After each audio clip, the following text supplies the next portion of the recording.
The shot didn't echo like in the movies. It just sank into a quiet southern afternoon, a thud that belonged to nightmares, not sidewalks. 14-year-old Maya Johnson never even heard it coming. She couldn't. She was deaf. One second, her fingers were floating in the air, signing the words, "I'm going home." The next, her pink hoodie was blooming red right over her chest. Her backpack slipped, her sketchbook cracked open on the library steps, spilling page after page of drawings, black girls with hearing aids, superheroes with soft eyes, kids signing their songs to the sky. She was one of them, until she wasn't. The officer who pulled the trigger, Dale Kincaid, stood frozen, guns still, raised eyes wide, like he just realized what he'd done. His partner shoved him, hissing through clenched teeth. "Jesus, Dale, stand down, she's down." But across the street, someone shouted back, voice sharp enough to cut the air. "She was signing, oh, idiot, she's deaf." That was Patrice Milda, cafe owner phone, already recording, aprons still on.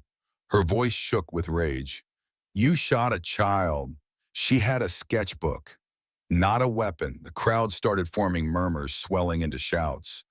A mother pulled her toddler closer. A teenager dropped his bike. Someone spray-painted, "Had justice." Maya on the library wall before the blood had even dried. On the pavement, Maya's cochlear implant skittered away, buzzing faintly before dying. And over 1,000 miles away, in a federal basement that hadn't blinked in years, a tiny sensor came alive. Ivory protocol activated. In a locked meeting room in D.C., Daniel Johnson's earpiece buzzed, the kind of buzz that meant only one thing: family emergency. He didn't argue. He didn't explain. He simply rose, closed the file in front of him, and walked out. 10 minutes later, a jet lifted quietly from Andrews Air Force Base, no insignia, no manifest. Daniel wasn't just a father. He was a ghost of the Bureau, an operative who had once written the codes that governments whispered about but never admitted existed. And now the only thing on his mind was his daughter bleeding out in a Georgia hospital. Inside, Rosewood Regional chaos spilled through the trauma bay. "She's just a kid," a paramedic whispered, pressing harder on the wound. Dr. Elaine Carter's hands trembled when she saw the intake form, "Emergency contact Daniel Johnson." She'd heard that name in Washington circles, the kind of man who lived in rumors and classified files. "It can't be him," she muttered, but her gut already knew. Meanwhile, Officer Kincaid sat in his patrol car, face pale, muttering. She didn't stop. She didn't listen. His partner shot back. "She couldn't hear you, man." But the excuses were already unraveling. Patrice's video was live. Kids from Rosewood High were marching, and the mayor hadn't even gotten the first report before the protest chants started. Only they weren't chants at all. They were silence. Crowds standing still, hands raised, fingers signing. Stillness louder than sirens. When Daniel touched down that night, he wasn't in a suit or badge, just jeans, hoodie, and a guitar case slung over his back. But inside that case wasn't music. He met his two closest allies on the tarmac, Kira and Marcus, both ghosts like him. "She's alive, barely," Marcus said. Daniel looked at the dark Georgia sky and replied flatly, "Then we burn their version. Every lie, every tape, every file. They don't get to hide. They slipped into the hospital like shadows." Daniel hacked into the internal system within minutes. Kira pulling feeds, Marcus watching the halls. What they found stopped even him cold. There was no 911 call, no emergency dispatch until after the first shot. Instead, a manual flag logged 6 minutes earlier. Black female, erratic behavior, unrecognized hand motions. Approach with caution. The terminal was signed in under Captain Harold Mercer. Daniel's jaw tightened. He hunted her. Kira's voice dropped. They used the AI as cover, but this wasn't predictive. This was targeted. Marcus cursed under his breath. They labeled her. Then they waited for a trigger man. Back at precinct headquarters, Mercer's phone buzzed with orders from the mayor's office. "She wasn't compliant," he muttered into the line. A voice answered coldly. "You followed protocol.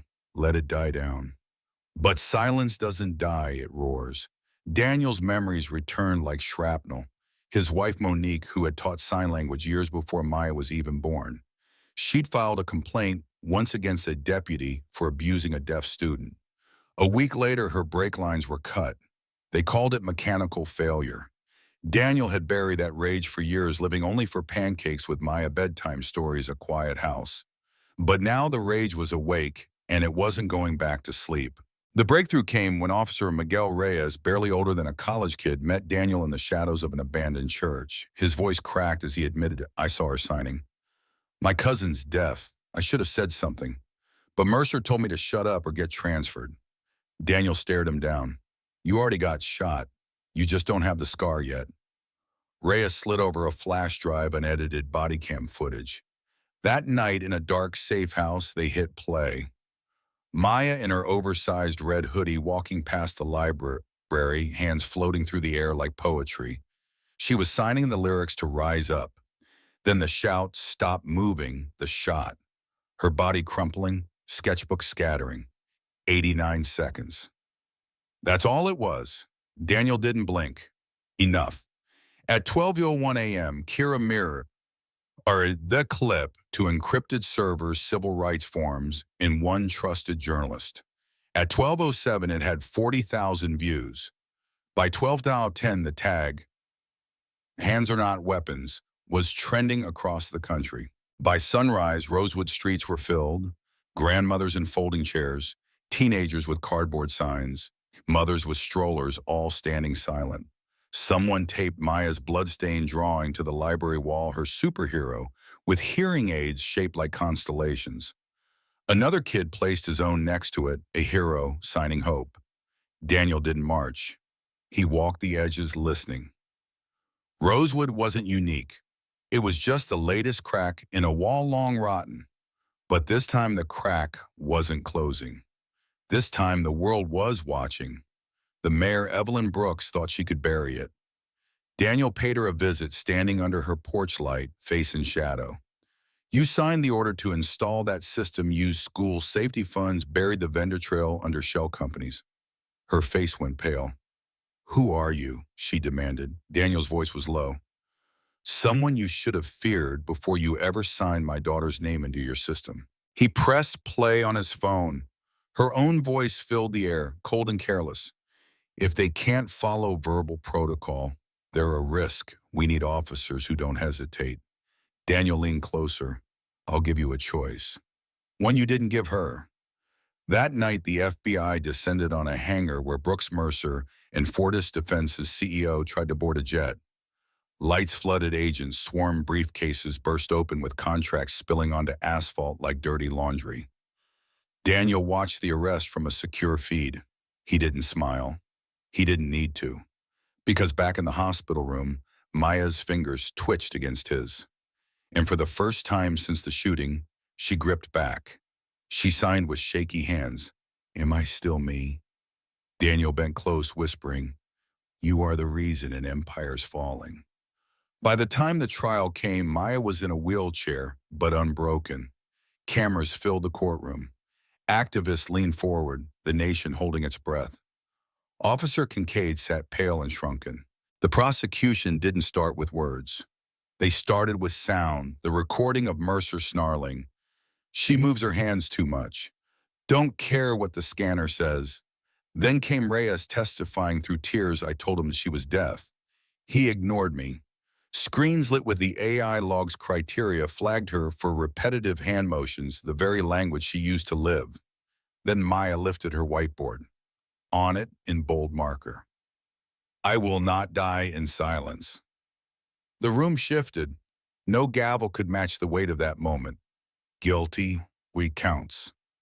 And across the country, contracts with Fortis Defense collapsed overnight. States suspended predictive policing. Congress drafted laws. But none of that was louder than what Maya did next. She went live. No edits, no music, just her hands, her truth. For the hearing audience, a soft overlay spoke her signs. "I am not dangerous. I am just different." They saw my hands and thought it meant violence. But my hands carry stories. My hands carry ancestors. My hands carry fire. Within hours, millions watched. Parents filmed themselves learning ASL. Kids tagged hands are not weapons on their TikToks. A father wrote in saying his autistic son whispered, "If she can live, maybe I can be trusted too." Daniel framed that message and set it beside her bed. And in the weeks after classrooms added sign language electives, churches held vigils in silence. Libraries hung banners. Even the quiet can catch fire. Maya smiled faintly, signing, "We just reminded them who they forgot." But here's the thing. Was it justice or just the start of another storm?